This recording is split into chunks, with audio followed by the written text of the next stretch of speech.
And good evening, everybody, and welcome to another NPCs weekly news roundup. It is December 18th, 2020, and we have some fun stuff to talk about. Of course, the first story and the biggest story on our list tonight is talking about Cyberpunk 2077 and all of the refund chaos that happens to go along with that game now. Of course, we've also got to talk about a surprise new map added to to Overwatch. Just came out of nowhere. And of course, lastly, talking a little bit more about the Switch Pro rumors and actually hearing a couple things from Nintendo directly. Again, it's December 18th, 2020. Let's roll that intro and we're going to get things started.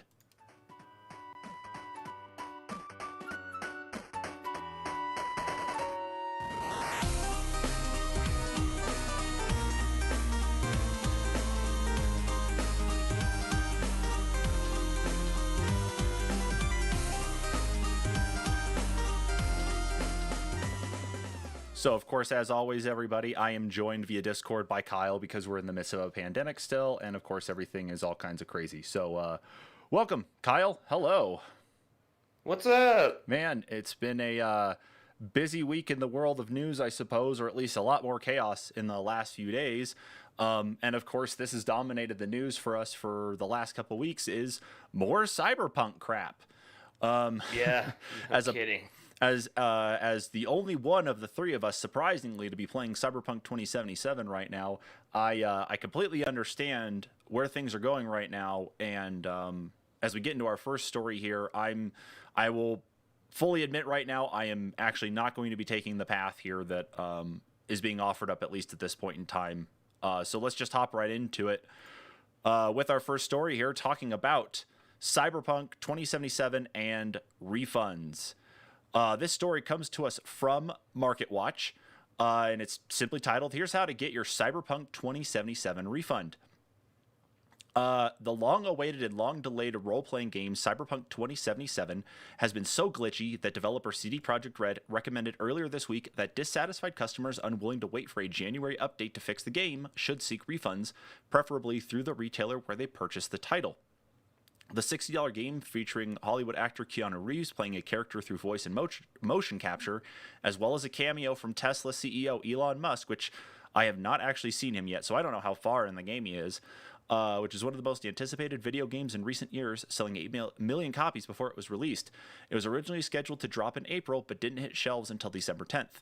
Unfortunately, the repeated delays didn't fix the bugs in the open-world sci-fi game, which suffered serious performance issues and glitches on both the PlayStation 4 and Xbox One, as well as bugs on other platforms. CD Projekt Red, best known for the Witcher video game series that has been adapted into a show on Netflix, saw its shares plunge as much as 20% earlier this week off of bad reviews of the game's flawed performance. We should have paid more attention to making it play better on PlayStation 4 and Xbox One, the Polish company wrote in a statement shared to Twitter this week. We would appreciate it if you give us a chance, but if you are not pleased with the game on your console and don't want to wait for updates, you can opt to refund your copy.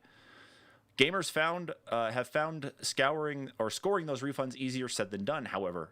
Vice reported on Wednesday that GameStop had instructed sales associates not to provide direct refunds of Cyberpunk 2077 and to refer back to CD Projekt Red instead. Some frustrated customers also reported that the PlayStation Store was initially refusing to grant refunds, but Sony reversed course on Thursday and announced that it was pulling Cyberpunk 2077. This is the big part. They were pulling Cyberpunk 2077 from its PlayStation Store and offering gamers their money back. Microsoft, Best Buy, Amazon have also followed suit. So in the article here through MarketWatch, of course, there's a whole bunch of details on exactly how to go about getting a refund. I think the biggest part of this, Kyle, and we talked about this a little bit in our chat earlier today, was really the fact that you could actually return physical copies of the game. That's a big thing. Yeah, that's kind of crazy. That's pretty unheard of. Yeah, in all your years that you worked at GameStop, did you ever have any instance of a game being so bad that you were allowed to do any physical returns or even aware of anything like that? Never. Honestly, there was once or twice that we, kind of made it happen anyway, but just because the customer was totally unruly or whatever. Mm-hmm. But not that I can think of. Like that, you know, it was always you were required to buy the game back. You know, once it was open, it was yours, regardless of how bad it was or whatever. So Yeah, that's really what I've understood is almost I think any retailer has been so far that once you break that seal, then you're not going to be able to do anything other than exchange it for a new copy. Um, I don't even think store credit comes into it either. I don't think you could even do that unless I don't know. I can't think of any other video game release in the past that has had something like this happen. yeah, I can't think of anything either. And really and truly, I mean, doing a refund isn't and giving it store credit that doesn't necessarily mean that they're getting the refund for the product. I mean, that does keep the money within the store, but I don't think it can necessarily reflect the numbers of the product, you know, in all actuality. So Hmm. it'll be kind of interesting to see what the numbers actually look like after all the refunds and, you know, people that did keep it. What the final total of sales and, you know, concurrent users is, you know, over the course of the next month. Yeah, that's going to be the biggest thing to actually watch out for because we talked about the metrics after launch. Was what was it? I think last week it was over 1 million concurrent users in one go just playing Cyberpunk 2077. Yeah. Yeah. And that's, I mean, that broke a record there at least. And, 8 million copies being sold. There's no breakdown, or at least 8 million pre orders, but there's no numbers breaking down saying this is how many games have been sold so far per platform to say this is what you get on Xbox or PlayStation or on PC through Steam and so on. We don't have any of those metrics. And to be honest with you, what we'll probably get at some point in time is probably rough metrics. We probably won't get like super granular numbers. But I think the bigger shock, I think the second biggest shock anyway, though, really, and it's actually the first thing that happened here was that Sony completely dropped it from the PlayStation Store. That was the next thing I was going to mention because that's pretty rare for, you know, a company to do that from their system entirely. Mm-hmm. And I was also going to bring up the question, what's it going to take for CD Projekt Red to actually get it back onto onto PlayStation? So yeah, because they really kind of threw Sony under the bus when they started all of this. They because they're like, well, if you want a refund, you can get it, and Sony and Microsoft and all these other places were not prepared or ready for any of this. They weren't set to come back and say, okay, yeah, we'll do this. So Sony kind of threw the hammer at them and said, okay, well, we'll go ahead and do refunds, but we're not going to go ahead and sell your game anymore. I think it's probably a liability thing. But yeah, it's very interesting, though, just to see that happened. But it hasn't been pulled from the Microsoft store or from the Xbox store, so you can still buy it digitally through there if you want. Steam still has it. Good Old Games still has it. Any of the other digital platforms that are out there also are still selling it, too. So it's there. But one thing for everybody to be aware of, though, too, is that if you do own this game and you wanted to get a refund on it, you need to act quick because they are going to only be doing it through this coming Monday, through the 21st. It sounds like what's happening is that they will be having some sort of patch deploy on Monday to hopefully address some of these bugs or issues. But from that point forward, I don't know. I don't know how much more is going to actually come of this. So and here's the thing. If you've been waiting for the game for a really long time and you pre-ordered it and maybe have the collector's edition and whatnot, and even if you don't, maybe if you just got the base copy, I think you should hold on to it. This is a game that's going to be patched. CD Projekt Red has always done good by their games in the past, so I don't see why they would completely drop the ball on this one. Yeah, I don't know either. And, I think about some of the stuff that has come from, where's my mouse there? There it is. I think of some of the things that have come out from other developers too. I mean, look at Bethesda games. as an example. Like, look at the games there. Like, look at the original Mass Effect from BioWare, and the level of bugs they had to patch out of that one though too. You know, it wasn't necessarily like crazy game breaking type level bugs or anything like where we're at with Cyberpunk, but it was still, you know, open world games are going to be this bad. And you know, I hate to be this person here because it came up. What was it? It was a big news story in the PC gaming world last week. Was Nvidia?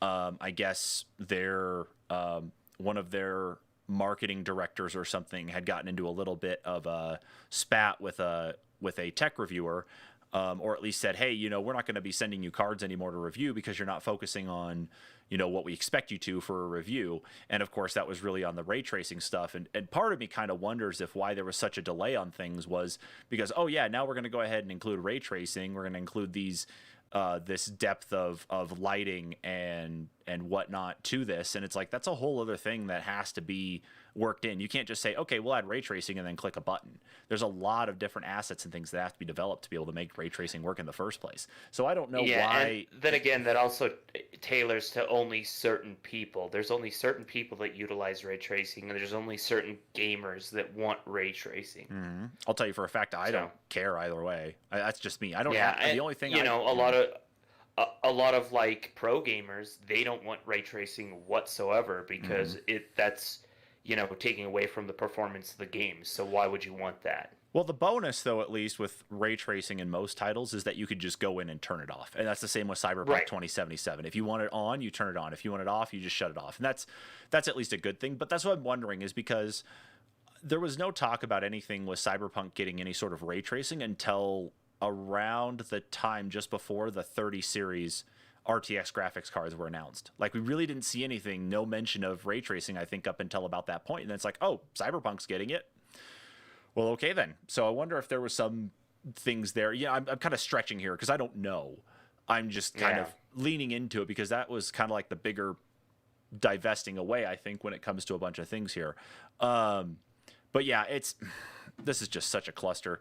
There is actually outside of the glitches, though, of course, too. One of the things that that you and Preston and I were going back and forth on was about the promises that were made for this game, and a lot of analogs, a lot of comparison here to No Man's Sky.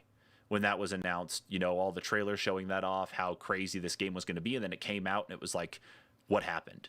What changed here to do this? And now here we are, 5-6 years later since No Man's Sky came out.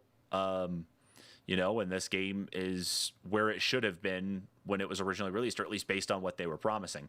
So we've got Cyberpunk 2077 experiencing all these issues, but it's not that No Man's Sky was broken. It's just it was missing a lot of things that were promised.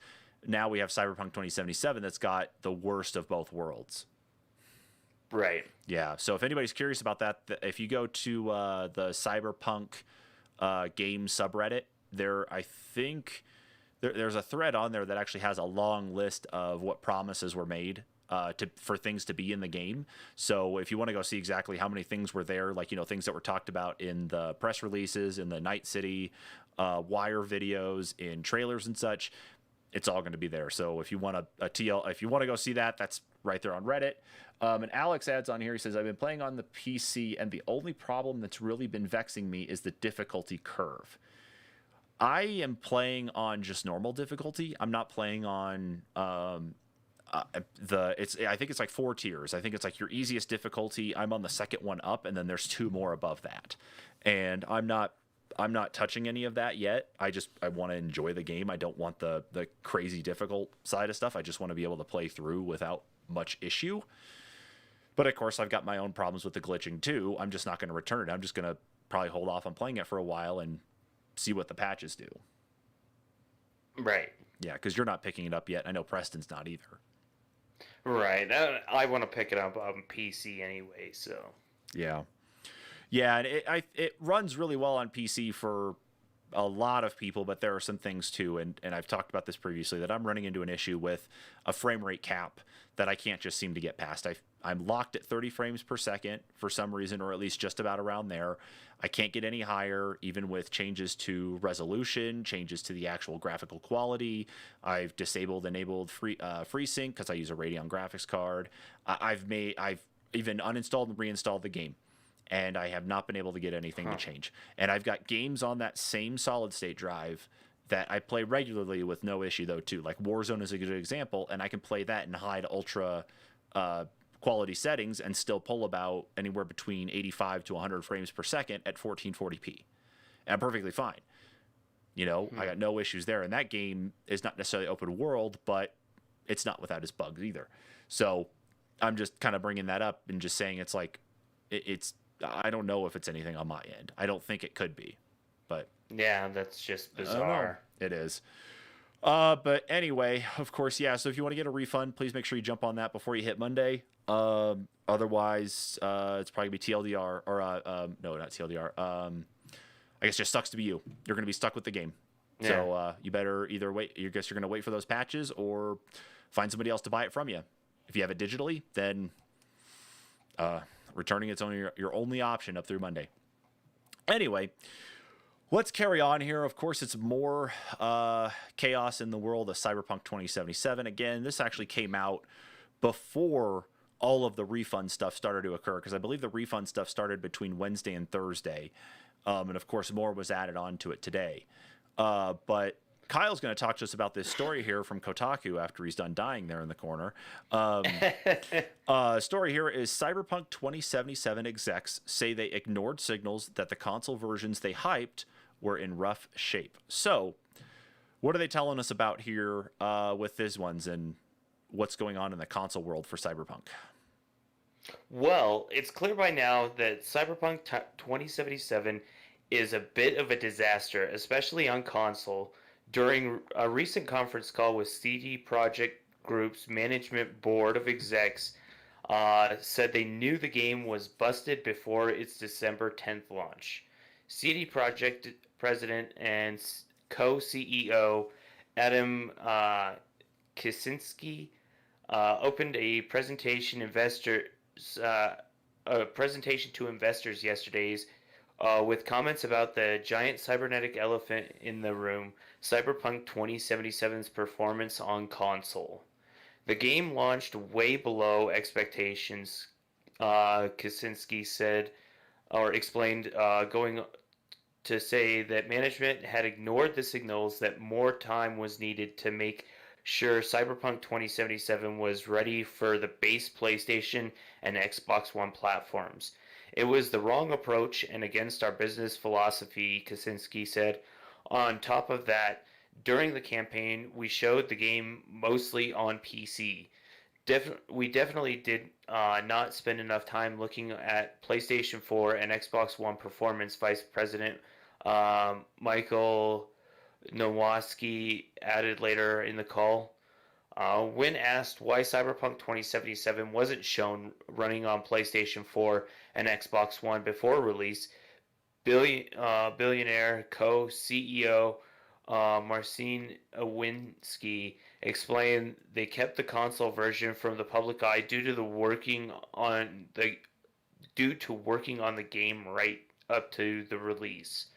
The reason we didn't show the game on PlayStation 4 and Xbox One is that we were updating the game on last-gen consoles until the very last minute, and we thought that we'd make it in time, Owinski said. Unfortunately, this resulted in giving to reviewers just one day before the release, which was definitely too late, and the media didn't get the chance to review it properly. That was not intended. We were just fixing the game until the very last moment. I don't buy the picture that execs were painting here. Last year, lead quest designer Pavel Spasko told Eurogamer that CD Projekt had every version of Cyberpunk 2077 running at all times in order to keep an eye on parity across platforms. They had to have some inkling that performance on PlayStation 4 and Xbox One wasn't living up to expectations, an assumption that backed up by the studio's attempts to keep those versions from public scrutiny as long as possible. You don't dick around with console footage and review codes as CD Projekt did right up until launch unless you know your game is broken. Looking back, it becomes obvious that the atmosphere of obfuscation around how Cyberpunk 2077 performed on PlayStation 4 and Xbox One was baked into the marketing. As Zawinski noted, the only console footage they showed was of the game running on souped-up last-gen platforms like PlayStation 4 Pro and Xbox One X, or through the backwards compatibility of PlayStation 5 and Xbox Series X, but in comparison, the limited footage CD Projekt released to the analysis of the outlets like Digital Foundry, which shows constant frame rate drops no matter which gen console or which last gen console is being used, even that is suspicious. This kind of goes on, but this kind of becomes a clusterfuck here. It does, because what it's effectively come down to is that it really presents itself as something that they knew about going into this, and the article even says that they were working on it up until the day before. Yeah, this was very much them going, look over here, and we're not really doing anything over here, but look at Keanu Reeves and the ray tracing and the pretty colors and the massive dongers and stuff over here. Don't worry about this pile of crap that is the Xbox One X and the PlayStation 4 Pro. I don't know, man. This just sucks. Because there's one story that we're not including in here on the Cyberpunk 2077 stuff. I don't know if you'd seen it yet, Kyle. It only came out, I think, a couple hours ago. But it sounds like today CD Projekt Red, the actual dev team themselves, and then the executives all had some sort of big meeting to talk about what was going on. And if you get a chance to look at it, it's a rather interesting read where...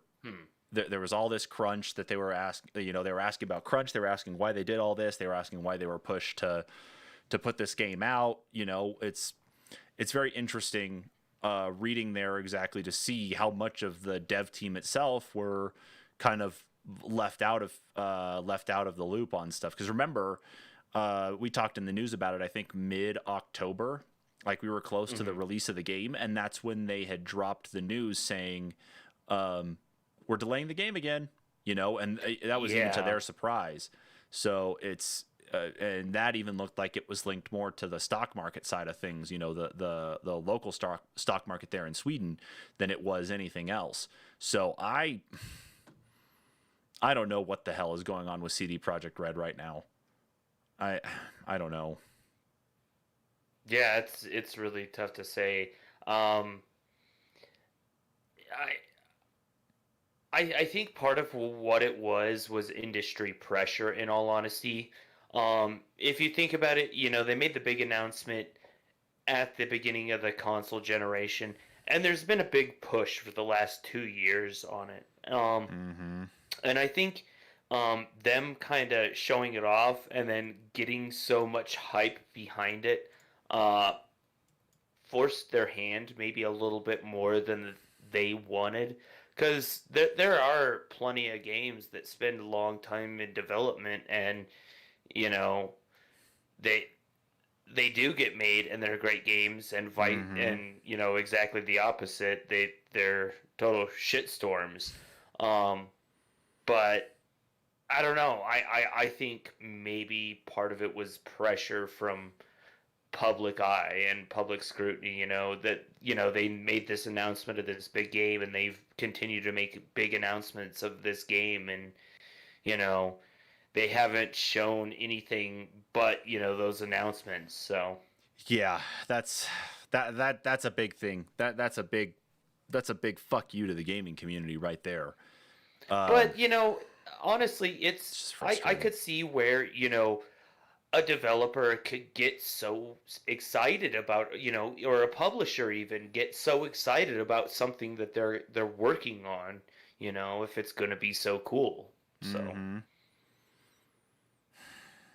I guess we're gonna have to really scrutinize anything else out of CD Projekt Red further now. I mean, this is kind of a big fuck up on their part, and unfortunately, we have to kind of pay the price, and so does the dev team.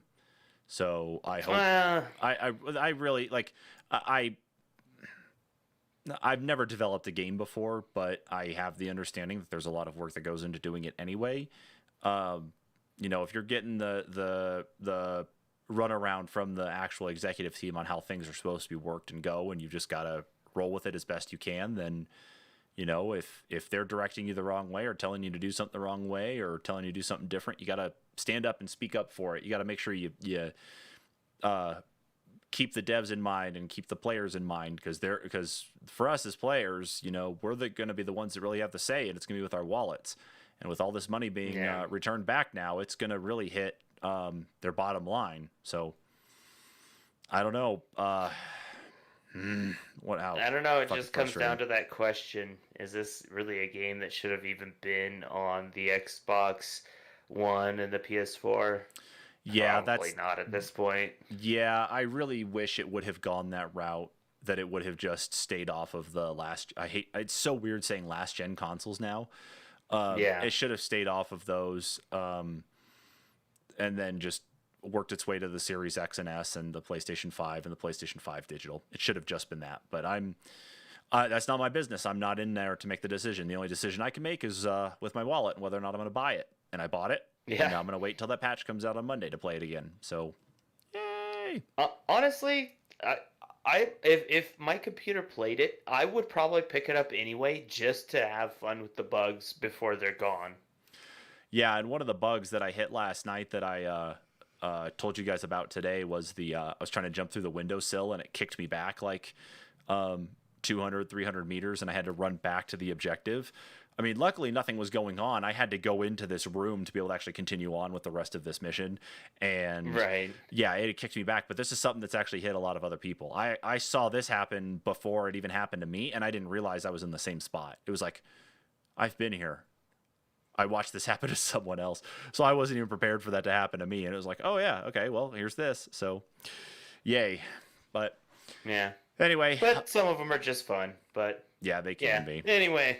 Yeah. So that's enough about Cyberpunk 2077 from us. Again, if you want to go get your refund, of course, go check it out. You need to go do that on Monday or by Monday, at least based on the deadline set by CD Projekt Red. Of course, if you want to see about the missing promises, again, there's a nice Reddit thread to go check things out.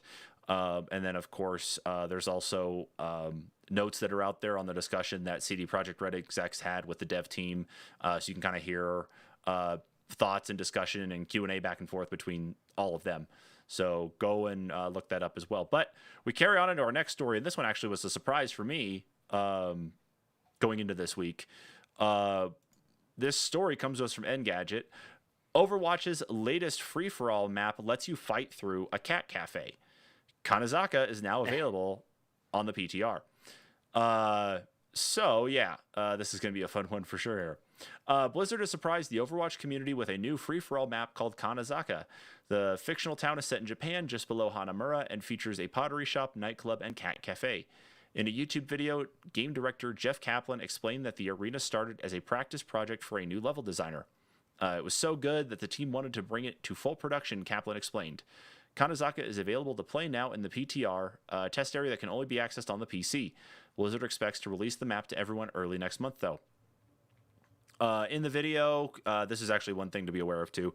In the video, Kaplan stressed that the team is still focused on Overwatch 2. The much-anticipated sequel promises 4-player story missions, a new multiplayer mode called Push, updated visuals, and new heroes like Sojourn. The project was announced at BlizzCon last year, but we haven't heard much since. We know it's been too long, Kaplan said. We know we've been quiet, and we still have a way to go. The game director confirmed that more information will be revealed at its BlizzConline event next February. So, yeah, out of nowhere, we got a whole new...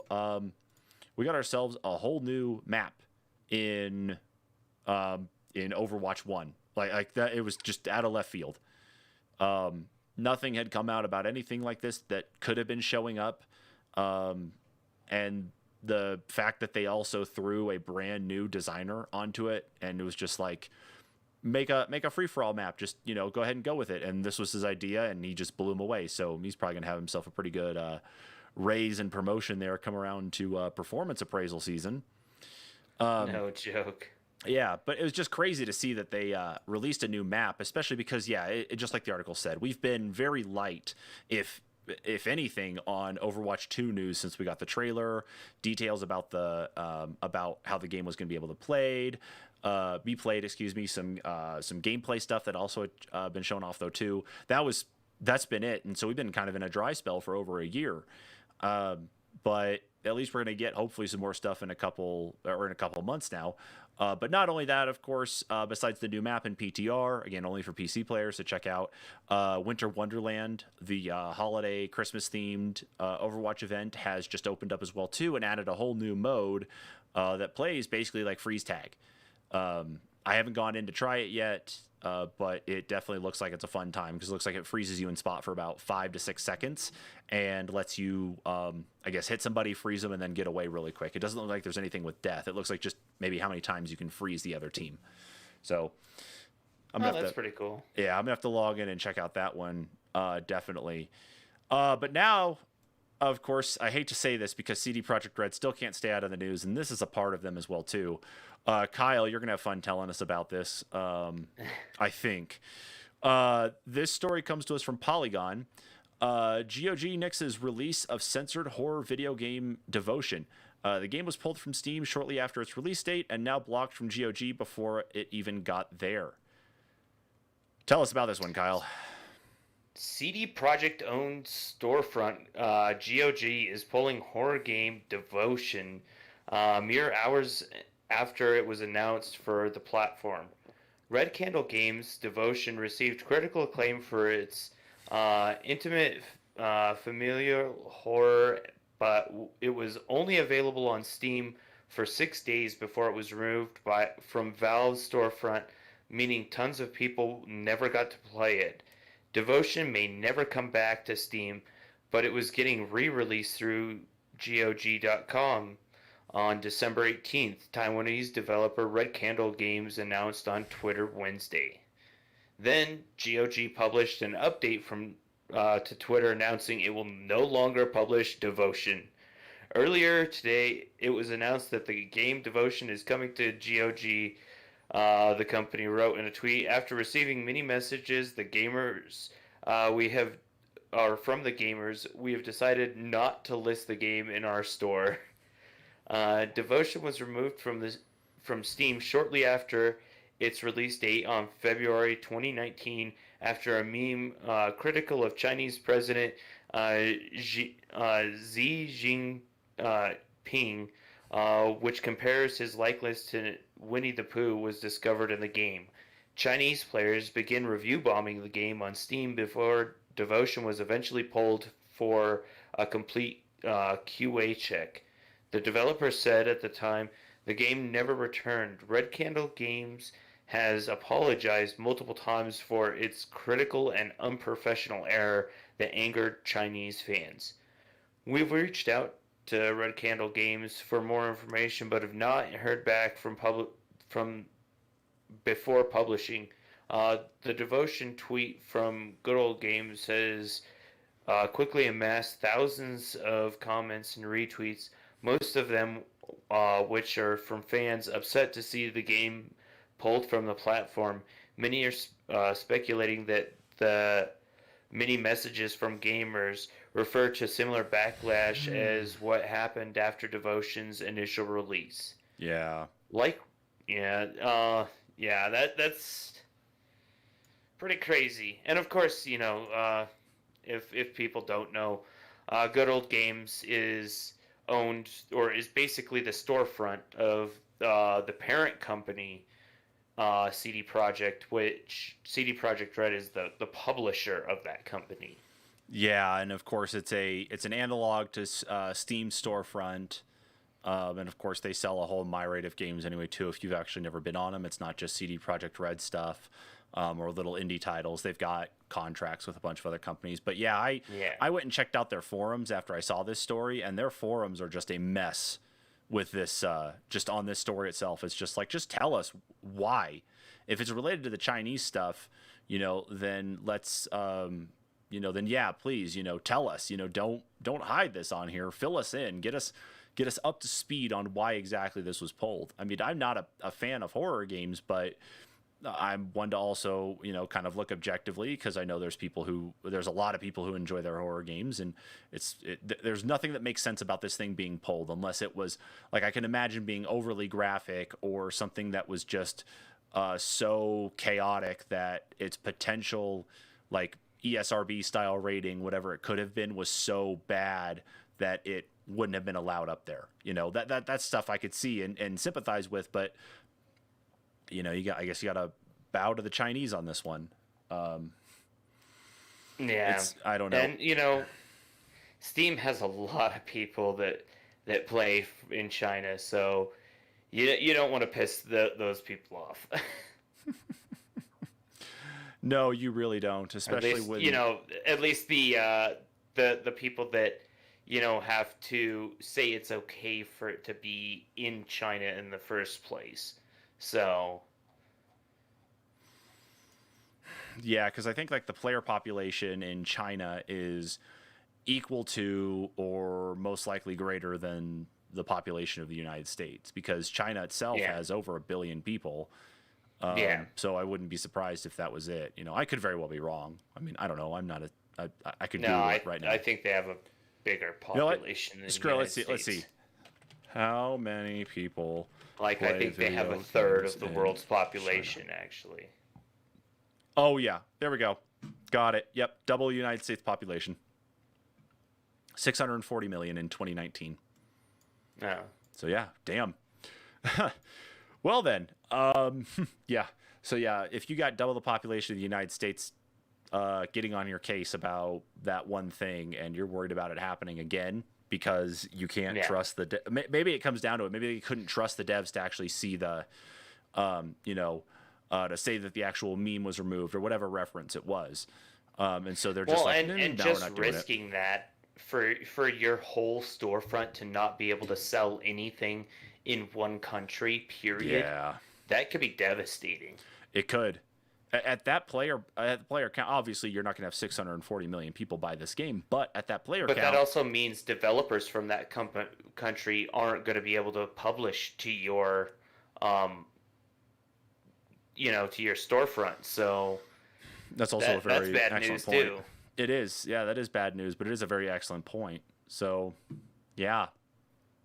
I guess I'll have to keep an eye on that to see if that game reappears anywhere else. But in the meantime, we carry on here with our next story from Nintendo Life here. And actually, this is an interesting thing to kind of hear some details about, but not really.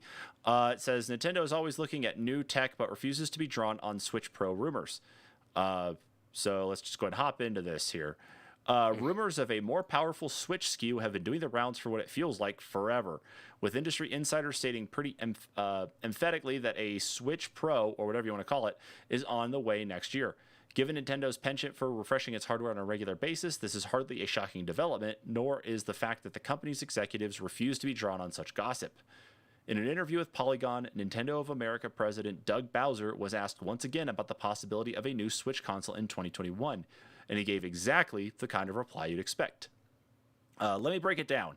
First, we're always looking at technology, and as we know, technology is constantly evolving and changing, and we're always looking at what is coming to determine how can it enhance and improve the gameplay experience, and whether that's on a current platform or whether that's on a future platform. We're always looking at that. However, we also see right now, and we just talked about it, that the momentum on Nintendo Switch and Nintendo Switch Lite in the fourth year is strong, and we believe we're changing the trajectory of another typical console life cycle. And we will continue for the foreseeable future to really lean into both of those platforms and the content that comes with it, because it's the symbolic relationship that makes the real difference, and it's why Nintendo Switch is so differentiated. First, the hardware form factor obviously is something that you have a gaming system that you can play at home as a console and take with you on the go and play in handheld mode virtually anywhere is unique and remains unique within the industry. But then the way we build games onto the platform and the way partners build games onto the platform is what really matters, and the experience that you have when you play. So that's what we'll continue to lean into as we go into really what will be the 5th year of Nintendo Switch. And as Mr. Furukawa, who's the president of Nintendo, mentioned in his corporate management policy briefing, we believe we're just at the midpoint of this life cycle on this platform. So following up here on this one, having digested the rather lengthy reply, Polygon queried if the expanded lifespan of the Switch is giving Nintendo the chance to do things a little differently this time around, and Bowser agreed. It allows us to manage the life cycle differently, I would say. I think that's the easiest way to put it. Right now, with the momentum that we have, our focus will be on the existing form factors. So, because of course Nintendo's usual secrecy on things anyway, it doesn't mean we're not necessarily going to hear anything, but it definitely is, there's nothing guaranteed anyway. I mean, we know leaks always happen. We know stuff comes out not only from manufacturing, but of course we had the big hack for the Nintendo Switch, which, I mean, we talked about in the news a couple weeks ago, was the guy actually got convicted and is being sent to jail for it, with that and the child porn stuff though too. But anyway, but yeah, we're only going to find this information whether it leaks out, whether there's a hack, or Nintendo finally announces it.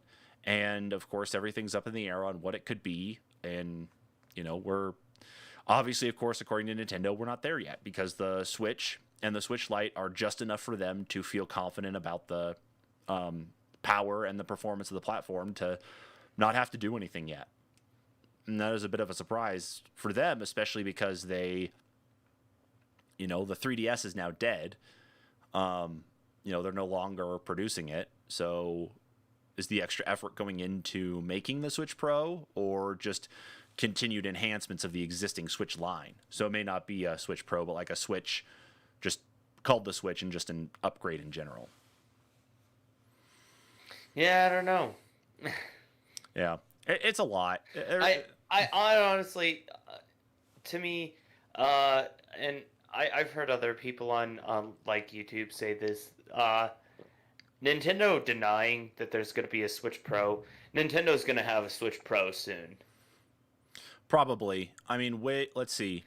We knew they were talking about. It may not be called the Switch Pro, but there's going to be a Switch Pro. Yeah, because when we talked about the Switch, whether it was it's called next year or a little bit later, I don't know, but it'll probably happen. I don't know what it'll be, and I don't know. I could see them doing like an all like TV console. That's just something you have a controller and you just plug it into like a cube essentially, and it sets next to your TV. Yeah. But who knows? It would be neat for them to actually do something like that, to integrate that way. But I don't think we're going to see anything there either. Super condense down the hardware and, just make something small to, put next to the TV that doesn't have a screen.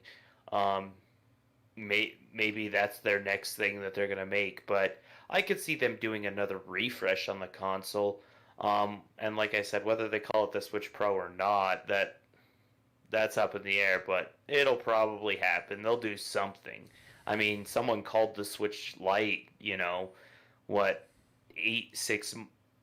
was like 8 months to a year before it came out. Yeah, because I'm looking here at how long it took for them to announce the Switch all the way through. But yeah, they first announced that they were working on the new console in 2015. And then they showed off they said they were going to release it in 2017, March 2017. And then let's see here. And then in November of 2016 is when we got October 2016, we got the trailer that announced the name of the Switch, along with it showing off the features like 1-2 Switch. And then I think 1 or 2 Mario games. It was also showing off at the same time. So they are very big about releasing stuff in March, because that might be the beginning of their fiscal year. So it's very possible that we could hear something in March. That it could be the same way that they did the Switch. That it's like, hey, we do have something new. This is what we're calling it. We ain't telling you anything else. And then let the rumors run around and throw everybody off. So yeah. But now them saying they're always looking at new stuff That's just them saying that, yeah, something's around the corner. We're not going to talk about it yet. But that's Nintendo. Some zany ideas always around the corner with them, you know. Agreed. Like the AR tech that they did with the Mario Kart, you know. I already see it now, Kyle. The Virtual Boy 2. We already have the stuff for it. I mean, they've it. made that Labo. You could just, you know, give yourself infinite headaches forever with your Switch. Yeah, that resolution on that screen is not going to help anybody there. So yeah. Yeah. Yeah. Nintendo partners with HTC and Valve to release a VR headset called the I don't know. Called the Nintendo Wear U instead of the Wii U. Wear U. The Wear U. Yep. Anyway, enough about that one. Kyle, let's finish off the news here for tonight. I'll let you wrap up with this last story here. This one comes to us from GameSpot. Call of Duty Warzone helicopters were making players invisible. The vehicles have been temporarily removed from the game. And before you start this one, actually, I want to say something about this. I was playing Warzone last night, and I was on a fucking roll playing Warzone last night. I was doing just awesome. I was having a great time. I was having just a ton of kills lined up and everything. And then I get kicked from the game. It says, you have been disconnected from the server, like I glitched out for something. My friend didn't glitch out, but I did. I had a 350 megabyte update that I had to download just to be able to get back in the game. As soon as it kicked me out, it took me, as I'm on battle.net, it's like downloading update. I think the update, the 350 meg update, was it removing the helicopters. So I want to say that I'm a little frustrated at you assholes. But it booted you entirely. That's crazy. Yeah, it not only disconnected me from the server, but it also completely kicked me out of the game in general. Like the game closed, it downloaded the update, and then I could restart the game again. And I was like, why the hell did they do this? I think this was it. Anyway, enough about that. Yeah, it had to have been it. It had to be. So talk to us about this story here. So, Call of Duty Warzone players ran into another major glitch in Activision's mega popular Battle Royale. Players had found they'd become invisible if they switched to the gunner seat in a chopper, crash it, and then revive themselves among the wreckage. Invisible players became a menace to the game before choppers were removed. Some players took it upon themselves to destroy all the helicopters on the map as soon as the game started, so no one could take advantage of the glitch. Activision, Infinity Ward, and Ravensoft responded by removing the chopper from the game altogether. There is no time limit on the fix for the issue. This is the latest of many of Warzone's game-breaking bugs that have frustrated players. They have taken advantage of other bugs like ones that let them spawn multiple Juggernaut suits to gain advantage over the competition.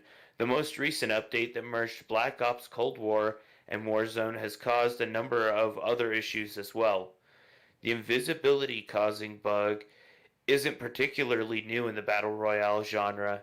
Fortnite had a similar glitch that forced Epic Games to remove the big mud flap truck from the game. A bug made players invisible, similar to the chopper situation in Warzone. There are a number of other problems with Warzone's most recent update, including how poorly balanced Black Ops Cold War weapons are now that they're available in the Battle Royale. Issues like these are common when big updates come to a live service game, although players hope Activision moves quickly to fix them.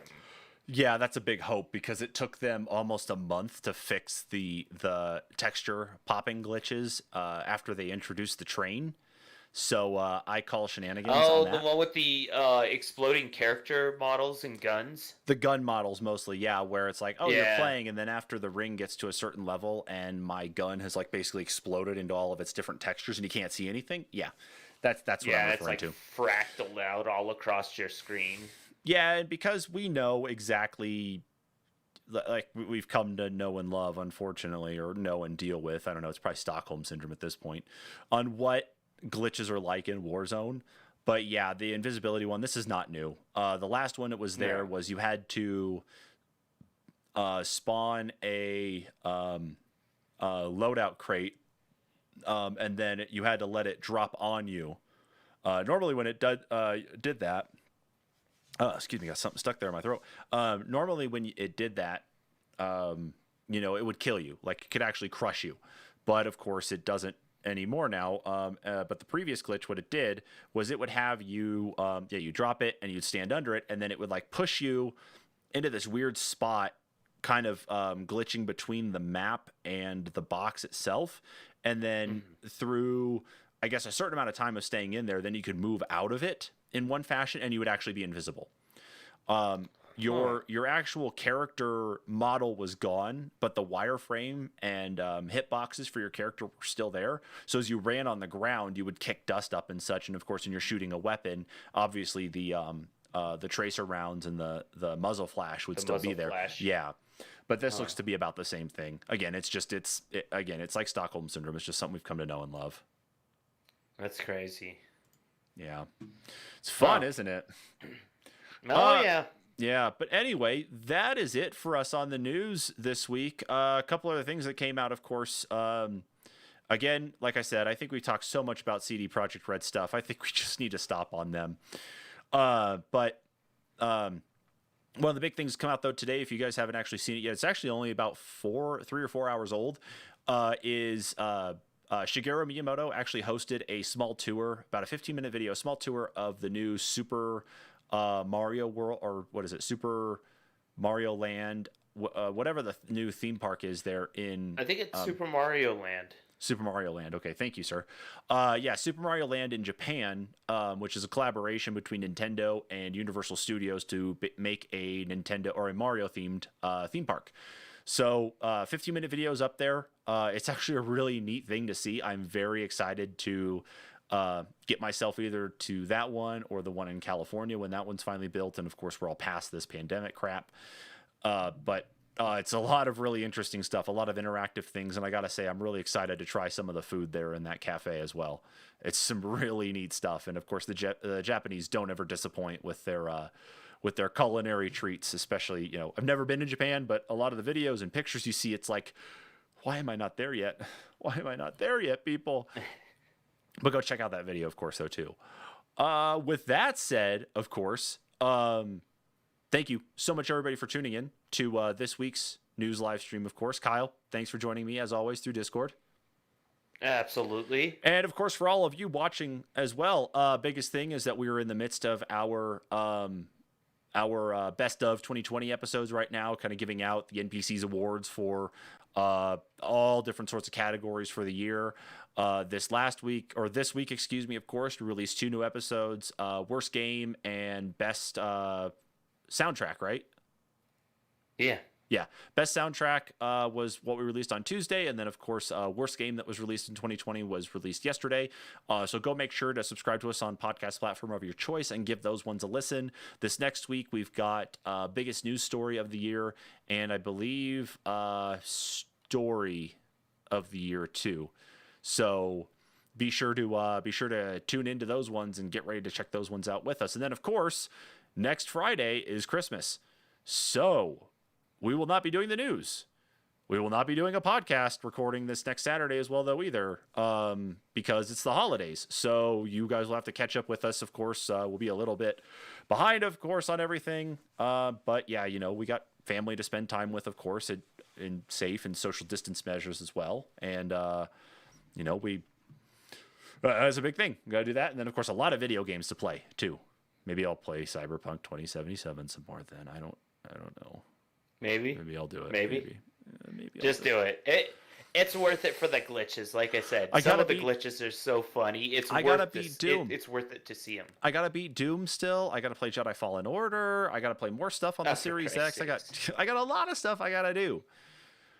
But of course, with all that, thank you everybody for tuning in. Of course, we want to wish you all here from the NPCs a happy holidays, Merry Christmas. Hanukkah just ended, but if you celebrated Hanukkah, happy late Hanukkah to you as well. Any of the other holidays that are happening right now, please enjoy them safely and responsibly.